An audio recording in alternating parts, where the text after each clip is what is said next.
اور یہ جو ہمیں کبھی ہم کسی کو اچھا کہتے ہیں پھر کسی کو برا کہتے ہیں، گڈ اینڈ بیڈ کی پالیسی میں رہتے ہیں. اب ہمیں خیال آ رہا ہے کہ نہیں اب ہم کوئی رعایت نہیں کریں گے، کبھی کہتے ہیں اچھا جی ہم ان کے لیے رعایت پیدا کر رہے ہیں، کبھی کہتے ہیں رعایت نہیں پیدا کریں گے. یہ جو کانٹراڈکٹ پالیسی ہے اس سے بھی ہمیں باہر نکلنا چاہیے. جو بھی پالیسی آپ لینا چاہتے ہیں آپ لیں افغان حکومت کے ساتھ، جیسے بریگیڈیئر حارث نواز نے کہا کہ آپ کو بات چیت کرنی پڑے گی، اور خاص طور پہ جتنے بھی گرے ایریا افغانستان کے کانٹیکس میں ہے اس میں ہندوستان کا رول بھی ہے، اس میں یہ بی ایل اے کا جو انہوں نے کہا اس کا بھی رول ہے. کچھ اور انٹرنیشنل فورسز ہیں جو افغانستان کے اندر انسٹیبلٹی کریٹ کر کے پاکستان کو ڈی اسٹیبلائز کرنا چاہتی ہیں، تو ہمیں ان کو بھی دیکھنا پڑے گا. لیکن ان سب کو کرنے کا طریقہ کار یہ ہے کہ پاکستان پہلے خود سٹیبل ہو. دیکھیں نا ہم تو پچھلے 1.5-2 سال سے پاکستان کے اپنے داخلی مسائل میں کیا ہوا ہے کہ آبادی میں جو بے ہنگم اضافہ ہو رہا ہے اس کو روکنے کے لیے چیف جسٹس صاحب میدان میں آ گئے ہیں، اور سیکیورٹی ادارے فوڈ سیکیورٹی اور عدلیہ آبادی کو کنٹرول کرنے میں کامیاب ہو پائے گی یا نہیں، یہ اہم سوال ہے. لیکن رضوان رضی صاحب سوال یہ بھی ہے کہ اگر نظام عدل آبادی کو کنٹرول کرنے اور سیکیورٹی ادارے جو ہیں وہ فوڈ سیکیورٹی کو کنٹرول کرنے میں لگ جائیں گے تو جو ان کے کام ہے وہ کون کرے گا، اور اس طرح کی صورتحال تو پھر پیدا نہیں ہوگی. دیکھیے میں آپ کے اس سوال کے اس پہلو کی طرف آتا ہوں، لیکن میں یہاں پہ ایک بات عرض کر دوں کہ میں ان چند ایک خاکسار لوگوں میں شامل ہوں جس نے جب افغانستان سے امریکنز واپس گئے تھے تو میں نے برملا یہ نشاندہی کی تھی کہ ٹی ٹی پی کے اندر جو لوگ اس وقت آپریٹ کر رہے ہیں یہ وہی ہیں جو افغان طالبان کی موجودہ میزبان رہے ہیں. جب 9/11 ہو گیا تھا اور اس کے بعد افغان طالبان کی قیادت وہاں سے بھاگی تھی اور انہوں نے پاکستان کے بارڈر ایریاز میں خاص طور پہ سابقہ فاٹا میں آ کے پناہیں لی تھیں، تو ان کے جو میزبان تھے ان میں سے بیشتر اس وقت ٹی ٹی پی میں آپریٹو ہیں. تو یہ جب وہاں پہ جا کے پناہ لیتے ہیں تو یہ ممکن نہیں ہے کہ افغان طالبان ان کو انکار کر سکیں. ان کی آپس میں رشتہ داریاں ہیں، ان کے برادر ریلیشن اسٹیبلش ہو چکے ہوئے ہیں. ہمیں بڑی اسٹرانگ قسم کی انڈرٹیکنگز چاہیے ہوں گی. ایک بات آپ نے نوٹ کی ہوگی کہ بلوچستان کے اندر یا ان کے حملوں کے اندر نہ صرف کہ تیزی آئی ہے بلکہ ہمارے جوانوں کی شہادتیں ہونے کی رفتار بھی بڑھ گئی ہے. اس کے اوپر ایک پچھلے دنوں بڑی کمپریہنسو رپورٹ شائع کی ہے ایک ویب سائٹ نے، اور اس نے بتایا کہ 500 روپے کا نائٹ ویژن گوگل جو ہے وہ ننگرہار میں بک رہا ہے. اور ظاہر ہے ننگرہار پاکستان کے بارڈر سے چترال سے کتنا دور ہے وہ آپ کو مجھ سے زیادہ پتا ہونا چاہیے، گوگل کر کے دیکھ لیجئے. تو وہاں پہ اگر بک رہا ہے تو اس کا مطلب وہ پاکستان میں استعمال ہو رہا ہے، اور پاکستان میں اس کو اچھا اس طرح ایک اور بھی کام ہوا ہے. وہ یہ ہوا ہے کہ پہلے بی ایل اے اور ٹی ٹی پی اپنے ایک دوسرے کو رائیول سمجھا کرتے تھے، ان کی آپس میں بھی لڑائیاں ہوا کرتی تھی. لیکن امریکن کے افغانستان سے رخصت ہونے کے ساتھ ہی ان کا ایک جوائنٹ وینچر بن گیا اور انہوں نے ایک دوسرے کے ساتھ تصویراتی الائنس کر لیا ہے. اب یہ ایک دوسرے کے ساتھ کوآرڈینیٹ کر کے آپریٹ کرتے ہیں، اور چونکہ دونوں کی اسٹرینتھ جو ہے وہ بلوچستان کے اندر واقع ہے تو اس لیے وہاں پہ ہمیں ان کی کارروائیوں کی زیادہ کنسنٹریشن نظر آتی ہے. اور جو نیٹو کا اسلحہ ہے جو ان کے ہتھے چڑھ گیا ہے اور اس وقت دنیا بھر میں یہاں سے سپلائی بھی ہو رہا ہے، اس اسلحے کے باعث یہ زیادہ کیجوالٹیز کر پاتے ہیں. اس کے لیے ہمارے پاس اونلی آپشن وہی بچتا ہے کہ دوحہ ایگریمنٹ میں جو انڈر ٹیکنگ افغانستان نے دی تھی. اچھا اس میں دیکھیے افغان بھی ہمارے ساتھ کھیلنے کی کوشش کر رہے ہیں. وہ چوتھے کے دن ایک فتویٰ جاری کر دیتے ہیں ذبیح اللہ صاحب کا اور یا ان کے جو امیر ہیں ان کا، اور اس میں کہتے ہیں کہ جناب افغانستان کی سرزمین پاکستان کے خلاف استعمال نہیں ہوگی. اور جیسے ہی وہ فتویٰ آتا ہے اس کے بعد ایک لیتھل اٹیک ہوتا ہے پاکستان کے اندر. اور ابھی پچھلے دنوں یہ یوب حملے کی ذمہ داری جو ہے وہ ایک سب گروپ نے قبول کی ہے. ٹی ٹی پی کا ایک چھوٹا سا گروپ ہے وہ انہوں نے قبول کی ہے، جبکہ انہی کے ایک کمانڈر نے کہا ہے، وہ پریس ریلیز ساری سوشل میڈیا پہ گھوم رہی ہیں، انہوں نے کہا یہ تو ہم تھے تو ہم کیوں نہ کریڈٹ کلیم کریں. انہوں نے اس کو اس کے عہدے سے ہٹا دیا ہے. وہ ڈیرہ اسماعیل خان کا ان کا کمانڈر تھا، مبینہ طور پہ اس کو عہدے سے ہٹا دیا گیا ہے.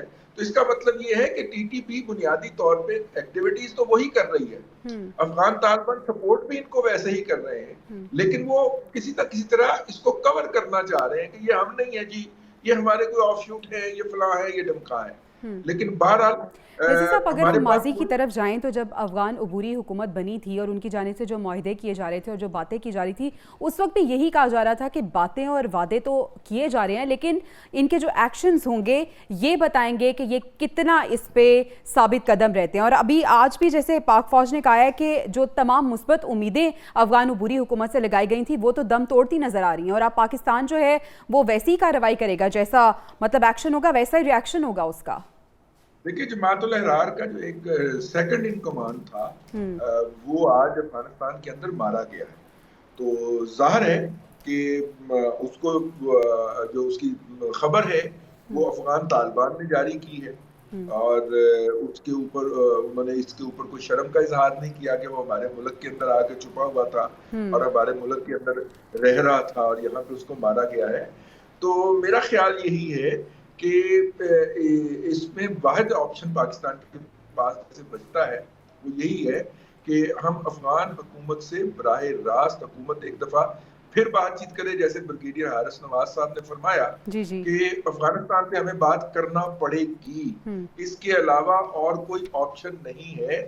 اور اگر افغانستان کہتا ہے کہ وہ اگر ہمیں بہانہ لگایا جاتا ہے کہ جی ہم ان کا کچھ نہیں کر سکتے تو پھر ہمارے پاس بھی ڈرون موجود ہے, براق ہے, اکینزی ہے, وہ سارے ہیں اور وہ ان کا اچھا علاج کر سکتے ہیں. تو اس طرح پھر ہمیں امید کہنا ہوگا. ٹھیک ہے رضی صاحب, آپ نے ایک بہت اچھا جو ہے وہ نقطہ اٹھایا ہے کہ ایک رپورٹ بھی یہ بتا رہی ہے کہ جو افغان طالبان ہے وہ بہت بڑے ہتھیاروں کا جو کاروبار ہے اس میں انوالو نظر آ رہے ہیں اور اس سے اس سوال کا جواب بھی مل گیا ہے کہ یہ جو دہشت گرد عناصر ہے ان کے پاس جدید اسلحہ کہاں سے آتا ہے. حارث نواز صاحب, جس طرح سے پہلے بھی آپ نے کہا ہے کہ افغان حکومت سے بات چیت کی ضرورت ہے, سر آپ کو لگتا ہے کہ جو بات چیت ہے اس سے مسئلہ حل ہو جائے گا؟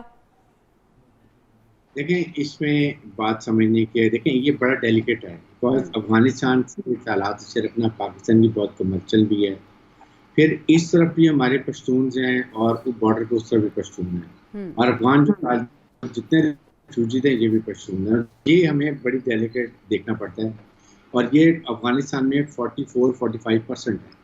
باقی اس پہ تاجکس ہیں, اس کے بعد ازبیکس ہیں, ہزاراز ہیں, یہ ڈفرینٹ اور جو وہاں پر سیکٹرین لوگ ہیں وہ وہاں پر رہتے ہیں. سو جب تک افغانستان میں ایتنک بیلنس گورنمنٹ نہیں ہوگی, جتنی پرسنٹیج ہے اتنے ان کی ریپرزنٹیشن نہیں ہوگی تو مسئلہ حل نہیں ہوگا. اس کے لیے پاکستان کو افغانستان سے بھی تو بات کرنی, کیونکہ نارتھرن الائنس کو بھی کنٹرول کرتے ہیں اور نارتھرن الائنس میں افغان حکومت کا ریٹ نہیں ہے ابھی بھی وہاں پر. وہ آپ نے دیکھا ہوگا کہ وہ سارا وہی گروپ ہے جو پہلے لڑائی کرتا رہا اور پیچھے انہیں خلاف بھی کھڑے ہو گئے تھے. تو یہ چیز اگر ہم دیکھیں تو اب پاکستان کو بڑی کلیئر ٹرم میں افغانستان سے جانا چاہیے. Military to military contact, government to government contact جا کے بات کریں. یہ ہمارے تحفظات ہیں. ہماری کیا ریکوائرمنٹ, وی وانٹ اونلی آپ کی سرزمین ہمارے خلاف استعمال نہیں ہونی چاہیے, نمبر 1. اس کے بعد آپ وہاں پر جتنا ان کے ٹھکانے ہیں وی ایکسپیکٹ کہ آپ ان کو ڈسٹرائی کریں کیونکہ آپ کی زمین ہے, آپ کا ایریا ہے. بٹ اگر آپ نہیں کر سکتے تو ہم والنٹریلی اویلیبل ہیں, ہم سرجیکل اسٹرائک کر کے ان کو ڈسٹرائی کر دیں گے. کمانڈ سیکٹر ہیں, وہ چیزیں بھی ہیں. تھرڈ بات ہے کہ جو ویپن ایمونیشن چھوڑ کے گئے ہیں یہ امریکن بہت بڑا گن ڈال کے گئے ہیں, جس کی وجہ سے latest weapon ammunition night vision devices ان کے پاس ہیں. رات کو وہ بالکل دن کی طرح دیکھتے ہیں. ایون دین ہمیں بہت کریڈٹ دینا چاہیے مسلح افواج کو, جس بے جگری سے, جمع مردی سے, بہادری سے لڑتے ہیں اور پھر شہادت بھی دیتے ہیں, ساتھ ساتھ ان کو مارتے بھی ہیں. تو اس طرح قومی اسٹاف نے الٹیمیٹلی یہ کہہ کے دیکھیں ہم ہر وقت ان کو سپورٹ کرتے ہیں. ہم سارا ٹریڈ افغان یہاں سے جاتا ہے, ویٹ یہاں سے جاتی ہے, ان کو چاول یہاں سے جاتا ہے, ہر کام دنیا کا اسمگلنگ سائٹ سے ہوتی ہے, وہ بھی خاموش رہتے ہیں. ہمارے انڈیا بیٹھ جانے کے لیے ان کی را وہاں پر ابھی بھی انویسٹ قائم کر رہی ہے. پرابلم یہ ہے کہ افغان طالبان کی اور ٹی ٹی پی کی ان کی آئیڈیالوجی ایک ہی ہے. یہ بڑا ہمیں ہونا چاہیے. یہ ٹی ٹی پی نے افغان طالبان کو بہت سپورٹ کیا امریکن سے لڑائی کرنے کے لیے, تو اب اس کے وہ خاموش ہے.